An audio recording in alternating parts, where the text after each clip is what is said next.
Tuhan bersamamu dan bersama rohmu. Inilah Injil suci menurut Markus.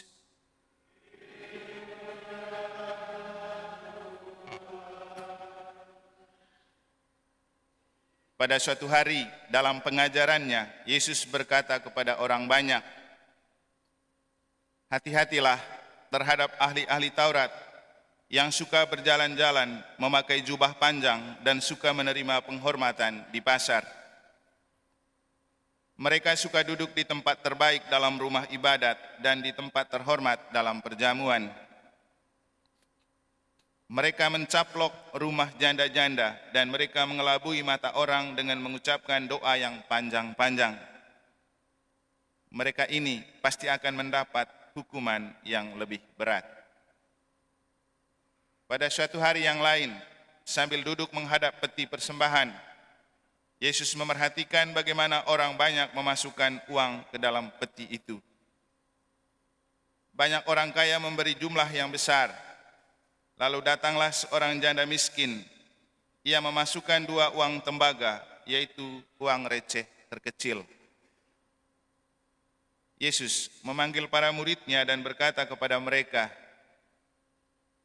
"Sesungguhnya aku berkata kepadamu, janda miskin ini memberi lebih banyak daripada semua orang yang memasukkan uang ke dalam peti persembahan. Sebab mereka semua memberi dari kelimpahannya, tetapi janda ini memberi dari kekurangannya.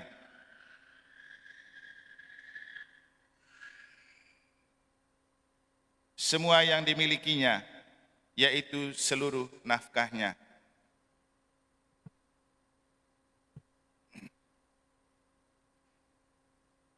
Demikianlah sabda Tuhan.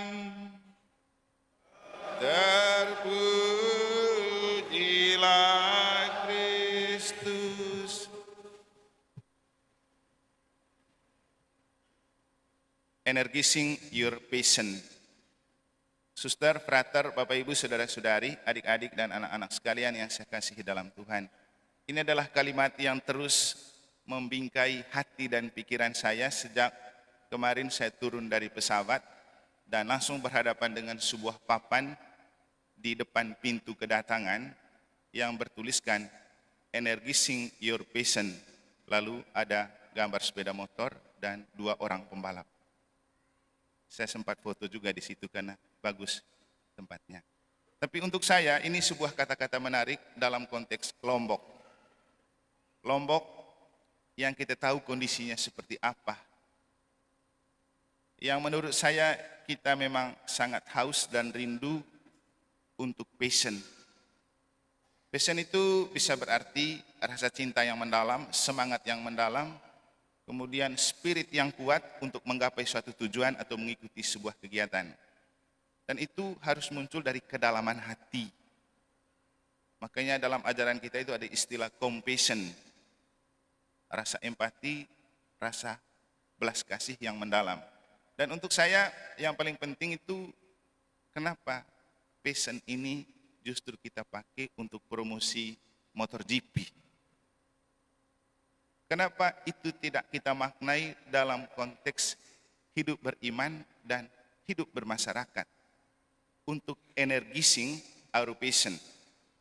Terus membangkitkan energi, spirit, semangat, rasa cinta yang mendalam untuk hidup. Juga dalam konteks hidup beriman. Maka setelah hati dan pikiran saya terus dibayangi dan dibingkai oleh pernyataan yang menarik ini, saya coba memaknainya dalam konteks bacaan suci pada hari ini, terutama ketika kita menemukan cerita tentang 2 orang janda hebat. Dalam konteks hidup bermasyarakat kita, seorang janda atau para janda itu dikategorikan hebat kalau dia bisa jadi janda kembang, kalau di Flores itu Jamal, janda Malaysia. Dan masih ada beberapa jenis kategori yang menunjukkan bahwa kalau kita bicara janda, ada banyak penilaian yang negatif yang melekat pada dirinya. Dan yang pasti, janda selalu dibayangkan sebagai orang yang secara ekonomi pasti lemah dan tidak mampu. Dan inilah yang dimiliki oleh seorang janda yang dikisahkan dalam bacaan pertama yang bertemu dengan Elia. Janda yang tidak punya apa-apa dan bertemu dengan Elia di sebuah tempat. Lalu Elia meminta supaya dia memberikan sepotong roti untuk Elia. Dia berkeberatan. Saya tidak punya roti untuk diberikan kepadamu. Jangankan untuk memberikan kepadamu, untuk makanan saya dan anak-anak saja tidak ada. Tapi Elia bilang apa? Tenang saja, ada sabda Tuhan begini. Yang penting kau beri saja saya sepotong roti itu, nanti yang lain akan kau dapatkan banyak. Dan terjadilah seperti itu. Ketika dia bisa memberikan kepada Elia, ia kemudian mendapatkan banyak yang tidak pernah dia bayangkan. Sebaliknya, dalam Injil kita mendengar seorang janda yang memiliki sedikit, tetapi bagi Yesus itu sudah banyak. Jadi memiliki sedikit, tapi bagi Yesus itu sudah banyak.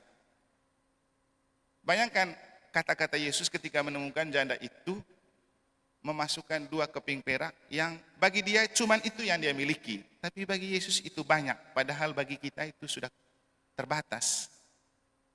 Nah, apa yang membuat Yesus melihat lebih dari keterbatasan yang dimiliki oleh seorang janda? Kebesaran hati, kekayaan hati, bukan soal jumlah uangnya. Dan Bapak Ibu, kalau kita bicara passion atau compassion, itu bicara tentang kebesaran hati, bukan soal apa yang kita miliki dari segi material. Maka energizing your passion artinya bukan hanya soal Anda terus membangun energi dari kehebatan dan talenta dalam konteks motor GP, tapi semangat dan spirit serta ketulusan hati untuk mengambil bagian dalam sebuah kegiatan, itu yang bernilai besar, bukan angka besar. Jadi Bapak Ibu, yang membuat hidup kita bernilai besar di hadapan Allah bukan angka besar, tapi hasrat yang besar, rasa cinta yang besar, semangat yang besar. Itulah yang dimiliki oleh seorang janda dalam Injil. Dia memiliki cuma 2 keping perak, tapi dia memiliki hasrat yang besar, rasa cinta yang besar, semangat yang besar untuk memberikan semuanya itu kepada Tuhan sebagai ungkapan syukur. Makanya Yesus bilang, lihat janda ini, dia memberi dari keterbatasannya, dia memberi banyak, memberi besar daripada orang-orang yang memasukkan banyak uang ke persembahan itu. Karena mereka masih memiliki banyak stok di rumah. Sebenarnya lagi-lagi bukan soal banyak stok dan jumlah, tapi memberi dengan kebesaran hati atau tidak, itu jauh lebih penting. Nah, beda dengan janda yang dikisahkan dalam bacaan pertama, dia merasa berkecil hati karena dia merasa tidak memiliki.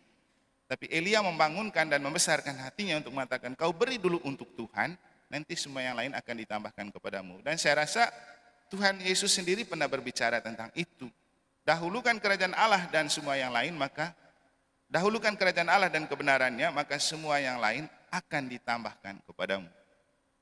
Maka Bapak Ibu, yang paling penting dalam hidup kita adalah bukan soal kepemilikan banyak, bukan soal seberapa banyak kita memiliki, tapi soal tentang kita merasa memiliki Allah atau dimiliki Allah. Apa maksudnya memiliki Allah dan dimiliki Allah? Bisa dengar khotbah saya minggu lalu waktu saya khotbah di kampung. Bapak Ibu, energizing your passion, karena itu yang berkenan di hati Allah. Semoga Tuhan memberkati.